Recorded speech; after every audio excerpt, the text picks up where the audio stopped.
இது மறையூரில் இருக்கக்கூடிய ஒரு சிவன் கோயில். எனக்கு தெரிந்த நாள் முதலாக இந்த கோயில் இருக்கிறது.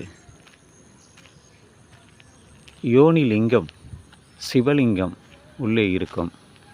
மண்டபங்கள் இருக்கிறது, மற்ற சன்னதிகளும் இருக்கிறது. ஆனால் அதை திறந்து மூடுவதற்காக கோபால் என்ற நண்பர் அசிக்காடு என்ற கிராமத்திலிருந்து சைக்கிள் மூலமாக வருவார். நல்ல நண்பர்.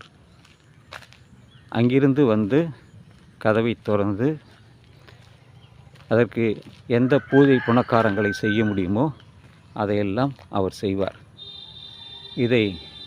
இந்த சிவலிங்கமானது கிழக்கு முகமாக அமைக்கப்பட்டுள்ளது. உள்ளே சென்று அருள்மிகு அகஸ்தியர் திருக்கோயில் என்று வைத்துள்ளார்கள். அவர் எப்பொழுதெல்லாம் வருகிறாரோ அப்பொழுதெல்லாம் அவர் சுத்தப்படுத்தி பூஜை செய்வார். உள்ள பல சன்னதிகள் இருக்கிறது. முருகன், வள்ளி, தெய்வானை சன்னதிகள் இருக்கிறது. பின்னாடி தோட்டமும் இருக்கிறது. நான் வந்ததற்காகத்தான் இதை நான் பதிவு செய்கிறேன். இது கிராமத்தில் இருக்கக்கூடிய சிவன் கோயில். இங்கே உள்ளே இருப்பது யோனிலிங்கம். அதை மாற்றி சிவலிங்கம் என்றும் சொல்வார்கள். பொதுவாகவே அந்த யோனிலிங்கத்தில் யோனியை துணியை போட்டு மறைத்து விடுவார்கள். ஏனென்றால் பெண்ணுக்கு கொடுக்கக்கூடிய மரியாதையை, அது சிலையாக இருந்தாலும் அவர்கள் அந்த மரியாதையை கொடுத்து விடுவார்கள். லிங்கத்தை வெளியே விட்டு விடுவார்கள். ஆனால் அந்த யோனியை மட்டுமே துணியால் மறைத்து விடுவார்கள். இதை பல கோயில்களில், எந்த சிவன் கோயில் சென்றாலும் அங்கே அந்த யோனி லிங்கத்தில் நாம் பார்க்கக்கூடியதை இப்படித்தான் இருக்கும். நான் வந்ததற்குத்தான் இதை பதிவு செய்கிறேன். தற்பொழுது நான் மறையூரில் இருக்கிறேன்.